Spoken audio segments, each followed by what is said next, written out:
मागच्या तासामध्ये आपण प्रॉब्लेम सेटमध्ये जेवढी उदाहरणं पाहिली, मला वाटतं 16पर्यंत उदाहरणं आपण सोडवलेले आहेत. याच्या पुढे 17वा, 18वा आणि 19वा यासारखी सेम उदाहरणं आपण प्रॅक्टिस सेटमध्ये अभ्यासलेली आहेत. त्यामुळे मी त्याच्या पुढचं उदाहरण 20वं आणि 21वं हे दोन उदाहरण डिफरंट आहेत ते घेतोय, आणि त्यानंतर शेवटचं 22वं उदाहरण मात्र सिलेबसमधून वगळलेलं आहे. लक्षात घ्या, स्लोपवर डिपेंड आहे. स्लोप हा कन्सेप्ट पूर्ण वगळलेला आहे, त्याच्यामुळे ते गणित ओमिट झालेले आहे. पहा, प्रश्न समोर ठेवा. आपल्याला मी आकृती कळण्यासाठी काढलेली आहे. या उदाहरणात ही आकृती काढणं आवश्यक आहे, लक्षात घ्या. या तिन्ही पॉईंट्समधून जाणारा जो सर्कल असेल त्या सर्कलच्या सेंटरचे कोऑर्डिनेट्स फाइंड करायला सांगितलं. मग ते पॉईंट्स आहेत PQR, कोऑर्डिनेट्स पण दिलेले आहेत, आणि या तिन्ही पॉईंट्समधून पास होणारा सर्कल ज्याचा सेंटर आपण O गृहीत धरलेले आहे त्याचे कोऑर्डिनेट x, y मानतोय आपण, आणि त्याच्या किमती म्हणजेच सेंटरचे कोऑर्डिनेट्स असतील. इथे पहिल्या ओळीत लिहायचे, लेट सेंटर ऑफ सर्कल किंवा let O x, y be the centre of circle. कोणता सर्कल? पासिंग थ्रू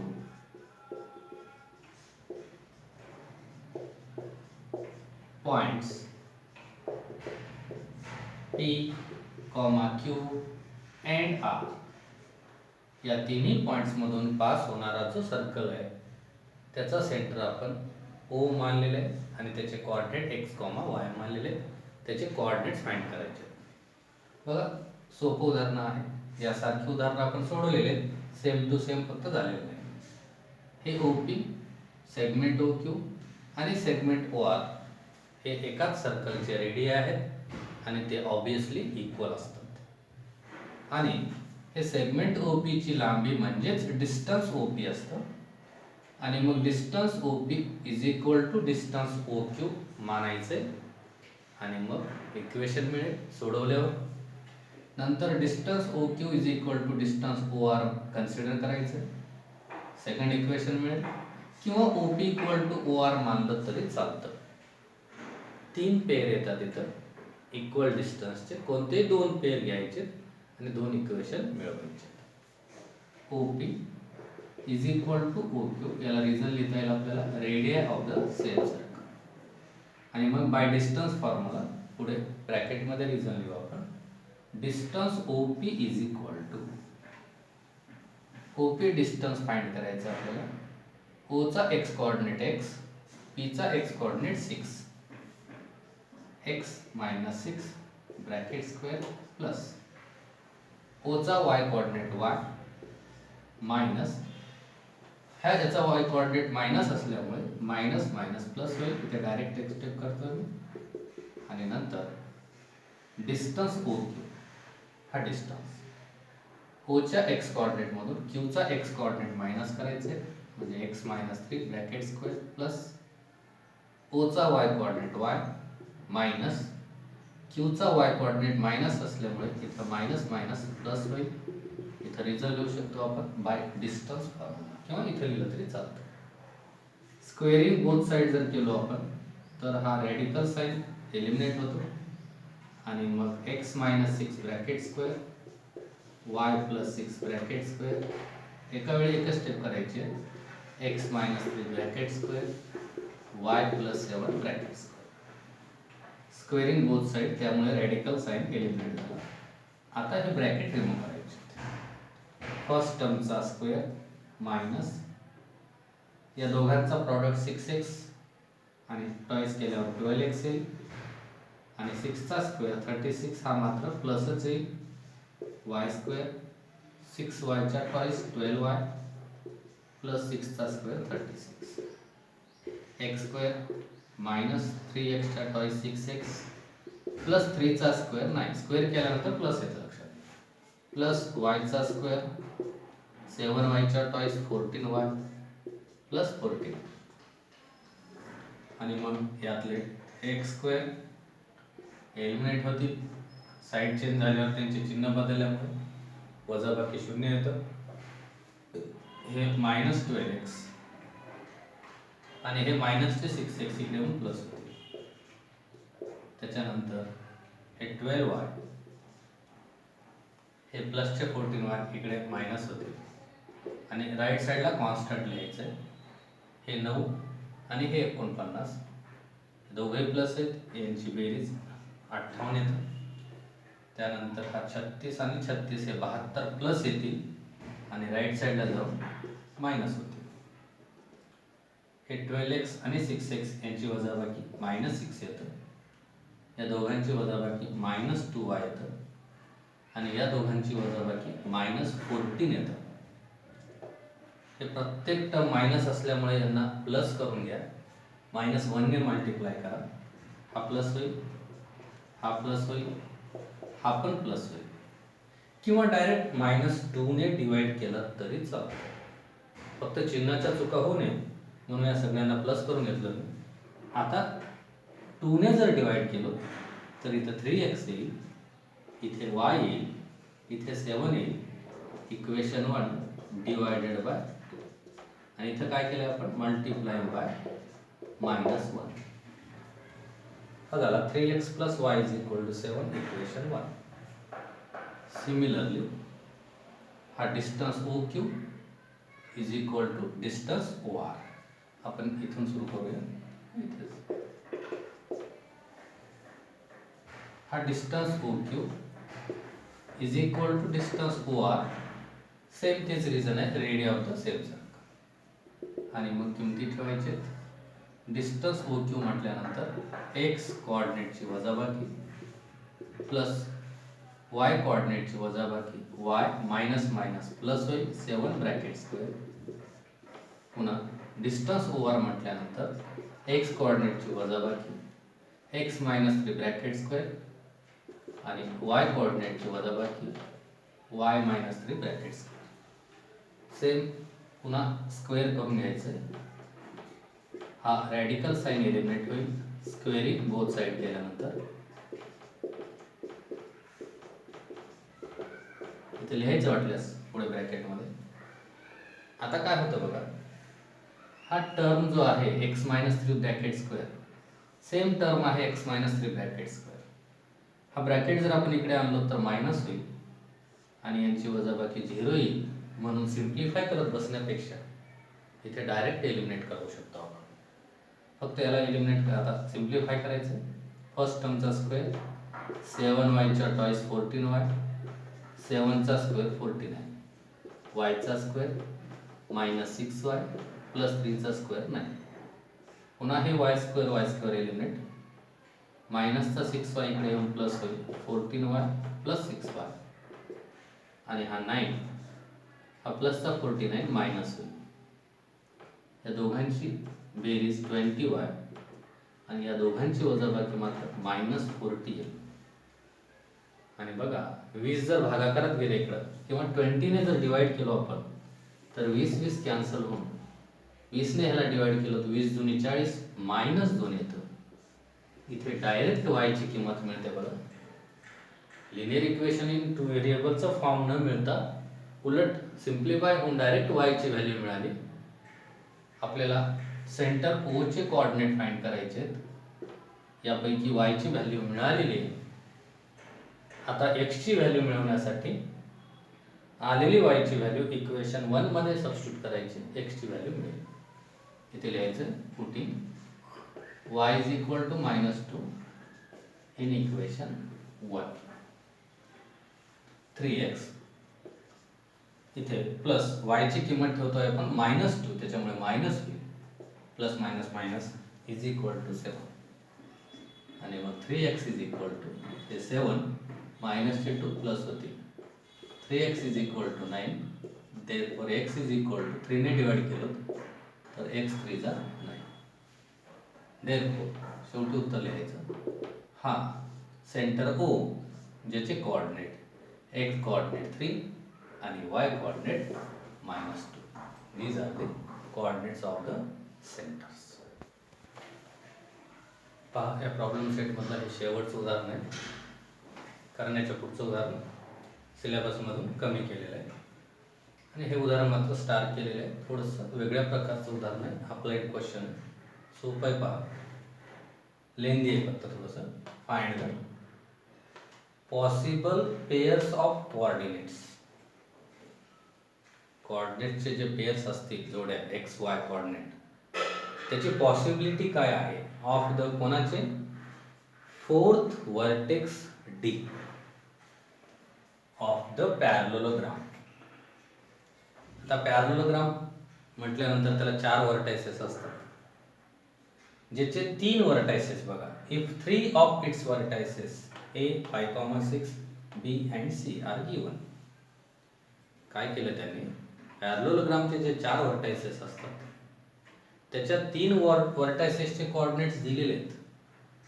चौथा जो वर्टेक्स आहे ज्याचं नाव डी दिलेलं आहे, त्याचे पॉसिबल कोऑर्डिनेट्स काय असतील ते आपल्याला फाइंड करायचं.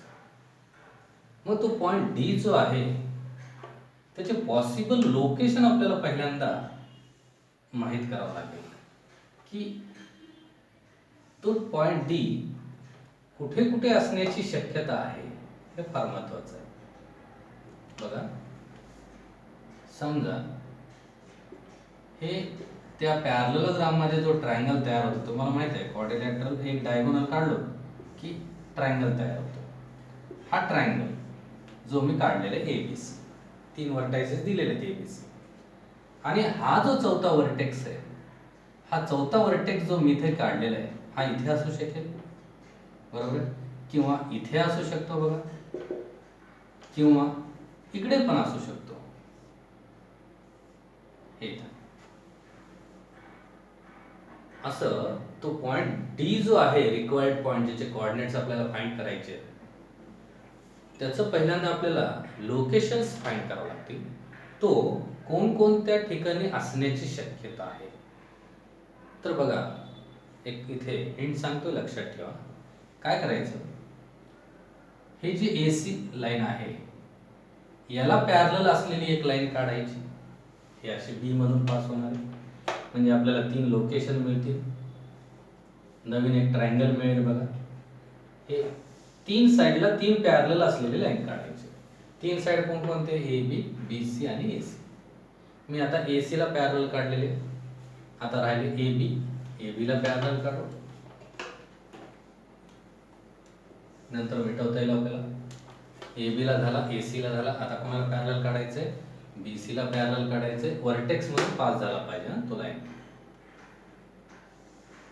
हे बघा, हा जो एक्स्ट्राचा पार्ट आहे ते आपण इरेज करूया. हे असं तो रिक्वायर्ड पॉइंट जो डी आहे तो कुठे कुठे असण्याची शक्यता आहे. बघा, 1 2 3. कसं पॅरलोग्राम कसे मिळतील, हे बघा, मी इथे नाव देतो. समजा याला D1 म्हणू, कारण 3 पॉइंट्स आहेत, डी 3 वेळा घ्यायचे. मग ते स्पेसिफाय होण्यासाठी D1 D2 D3 म्हणूया.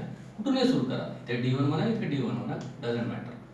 D2 आणि हा D3. बघा, जो रिक्वायर्ड फोर्थ पॉइंट आहे डी, तो असा 3 ठिकाणी असेल, असू शकेल.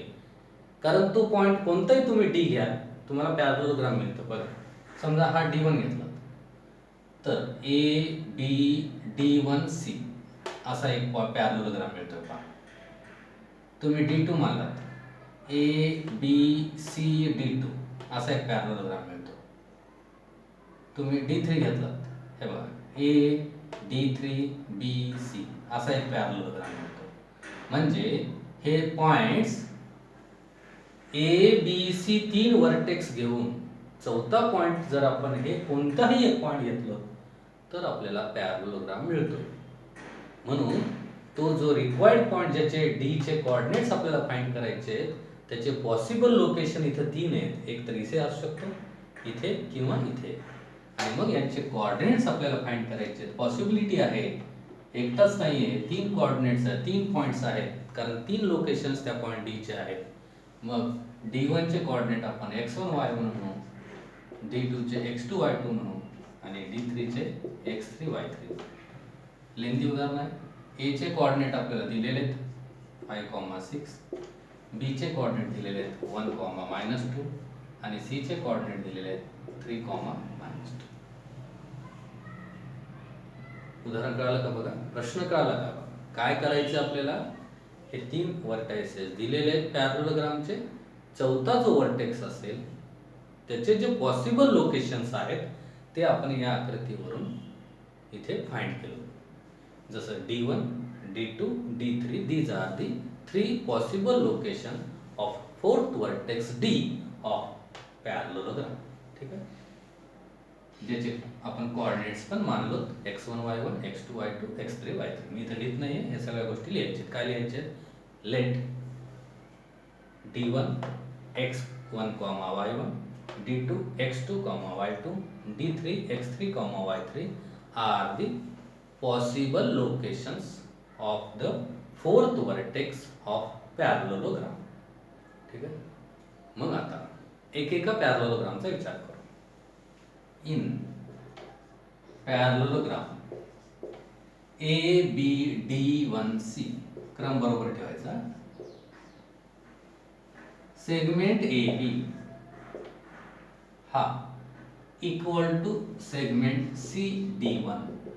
रिझन तुम्हाला सांगता येईल, अपोजिट साइड्स ऑफ पॅरलोग्राम. बघा मी काय केलंय, हा जो पॅरलोग्राम ABD1C, पॅरलोग्राम म्हटल्यानंतर पॅरलोग्रामचे अपोजिट साइड इक्वल असतात, आपल्याला माहिती आहे त्याची प्रॉपर्टी. म्हणून मी AB इक्वल टू CD1 असा लिहिले. याला वाटल्यास इक्वेशन 1 म्हणून. इन पॅरलोग्राम हा इकडचा पॅरलोग्राम ABCD2 या पॅरलोग्राम मध्ये AB याची अपोजिट साइड काय आहे? CD2. हे दोघं पण इक्वल असतील. रिझन तेच असेल, equation 2 opposite sides of parallelogram equal असतात. बघा हे दोन इक्वेशनचं ऑब्झर्वेशन केल्यावर असं लक्षात येतं की एक साइड इक्वल आहे, म्हणून मला असं लिहिता येईल CD1 equal to CD2 from equation 1 and 2. CD1 is equal to CD2. बघा आकृतीकडे काय मिळालं आपल्याला. CD1 इक्वल टू CD2 हा सेगमेंट या सेगमेंटशी इक्वल मिळतोय.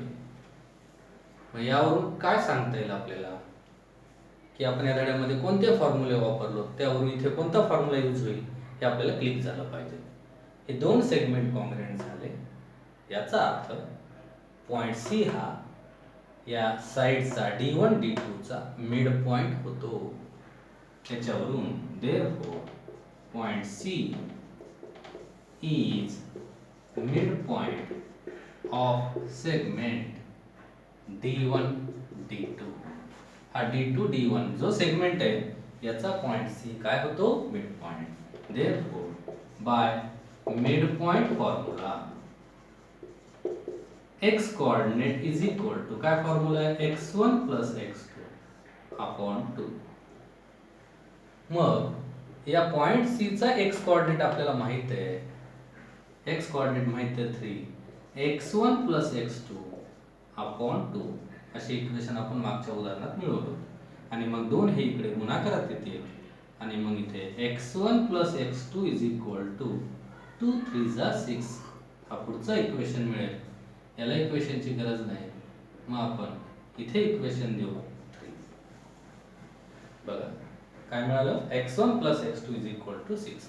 आता पुन्हा प्रत्येक वेळा फॉर्म्युला लिहित बसण्याची गरज नाही, सिमिलरली इक्वेशन्स मिळवायचे. आता काय होईल, जसा C हा या साइडचा मिड पॉइंट झाला तसं A हा या साइडचा मिड पॉइंट होईल, B हा D1 D3 चा मिड पॉइंट होईल. Similarly point A is midpoint of side D2 D3. Therefore आता फॉर्म्युला लिहिण्याची गरज नाही, हे कॅल्क्युलेशन करण्याची गरज नाही, हे एवढं लिहून डायरेक्ट इक्वेशन मिळवायचं. कसं मिळवायचं? A हा मिड पॉइंट आहे D2 D3 चा, तर A चा x कोऑर्डिनेट 5 आहे हे भागाकारातले 2 इकडे गुणाकारात झाल्यामुळे असं इथला 5 आणि हे 2 5 आणि 10 येतं आणि मग बेरीज कोणत्या दोघांची होईल? या दोघांचे एक्स कोऑर्डिनेट काय आहेत? x2 + x3 x2 + x3 is equal to 5 2 जा 10 इक्वेशन पुढचं काय आहे 4 आणि तसंच B इज मिड पॉइंट कोणाचा D1 D3 चा हे लिहिणं आवश्यक आहे कारण आपल्याला कळेल इक्वेशन लिहिताना देअरफॉर मग या दोघांचा B हा मिड पॉइंट आहे म्हणून या दोन कोऑर्डिनेट्सची वजाबाकी x कोऑर्डिनेटची x1 + x3 is equal to याचा x कोऑर्डिनेटला 2 ने मल्टिप्लाय करायचं याप्रमाणे 2 ने मल्टिप्लाय करायचं 2 1 जा 2 हा इक्वेशन 5 बघा मागे एका उदाहरणामध्ये आपल्याला सेंट्रॉइडचे कोऑर्डिनेट्स फाइंड करायला सांगितलं होतं आणि सेंट्रॉइडच्या फॉर्म्युल्यामध्ये x1 + x2 + x3 divided by 3 असा फॉर्म्युला असल्यामुळे आपण ह्या तिन्ही इक्वेशनची बेरीज करून x1 + x2 + x3 ची किंमत मिळवलो. इथं पण सुरुवातीला x1 + x2 + x3 चीच किंमत मिळवायची आहे म्हणून या तीन इक्वेशनची ॲडिशन करायची. ॲडिंग इक्वेशन 3 4 and 5 काय होतं? x1 हे x1 2 टाइम्स येतं, x2 x2 2 टाइम्स येतं आणि x3 x3 2 टाइम्स येतं. डायरेक्ट लिहिता येतं adding equation 3 4 and 5 we get 2x1 + 2x2 + 2x3 is equal to right साईडची बेरीज इथे 6 आहे 10 आणि 6 16 आणि 16 आणि 2 18 आणि मग 2 ने डिवाइड करूया x1 + x2 + x3 is equal to 9 याला इक्वेशन पुढचा नंबर 6 डिवाइडेड बाय 2. आता सेंट्रॉइडचे जर कोऑर्डिनेट फाइंड करायला सांगितलं असेल तर ही किंमत आपल्याला त्या फॉर्म्युल्यामध्ये डायरेक्ट लिहिता येतं पण इथे सेंट्रॉइडचे कोऑर्डिनेट फाइंड करायचे नाहीयेत. इथं आपल्याला हे पॉसिबल पॉइंट जो D आहे त्याचे कोऑर्डिनेट्स लोकेशनवरून इथे जर असेल तर x1 ची किंमत तो D इथे असेल तर x2 तो D इथे असेल तर x3 हे x कोऑर्डिनेट्स म्हणजे x1 x2 x3 च्या सेपरेट किमती आपल्याला इथे काढायचे आहेत आणि मग तिथे 50% उदाहरण संपेल. पुन्हा सेम y1 y2 y3 च्या किमती पुढे काढायचे असतील आपल्याला. पहिल्यांदा आपण इथे आता x1 x2 x3 च्या किमती ज्या काढायचे ते पहिल्यांदा काढून घेऊ. इथे लिहितोय बघा इक्वेशन 6 पर्यंत मिळाले तर 3 4 5 6 नीट विचार करा. हे बघा 3 मध्ये x1 + x2 या दोघांची बेरीज 6 आहे. आपण हे x1 + x2 या दोघांची बेरीज जी 6 आहे इथं जर ठेवलो आणि हे प्लसचे 7 इकडे नेऊन जर मायनस केलं तर 9 + 6 3 ही कोणाची किंमत मिळेल हो x3 ची किंमत मिळेल. तसंच या इक्वेशन ही इक्वेशनची किंमत घेतलं तर आपण तर एकाची किंमत मिळेल. जसं इथे x2 x3 येत तर मिळेल कोणाची x1 ची. इथे x1 x3 येत तर मिळेल कोणाची x2 ची. त्या पद्धतीने आपल्याला x1 x2 x3 च्या किमती मिळतात. म्हणून फ्रॉम इक्वेशन 3 and 6 किंवा putting the value of equation 3 किंवा असं लिहिता येतं सबस्टिट्यूटिंग इक्वेशन 3 इन इक्वेशन 6 असं लिहिल्यानंतर मग ह्या इक्वेशनमध्ये हे x1 + x2 हे x1 + x2 ची किंमत 6 + x3 is equal to 9. Therefore x3 is equal to हे प्लसचे 6 इकडे मायनस होती 9 - 6 3 बघा x3 ची किंमत मिळाली.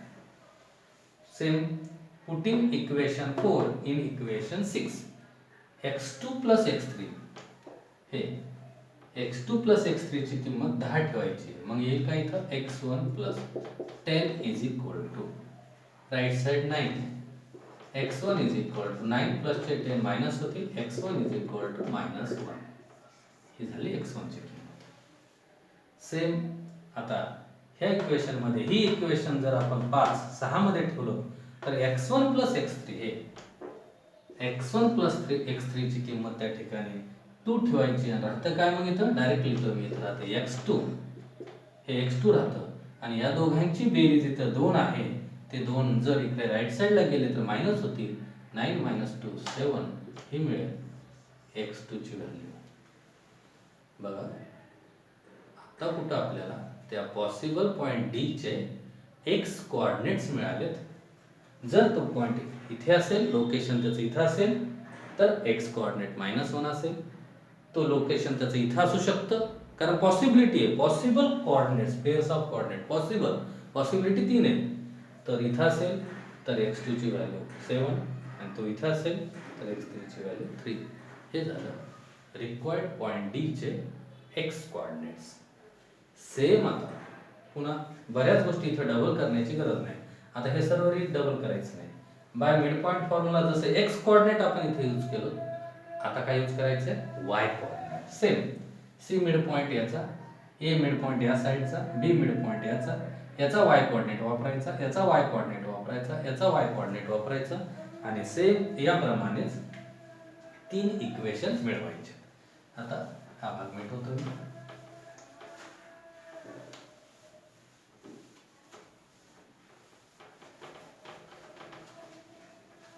आता पुन्हा डबल लिहिण्याची आवश्यकता नाही.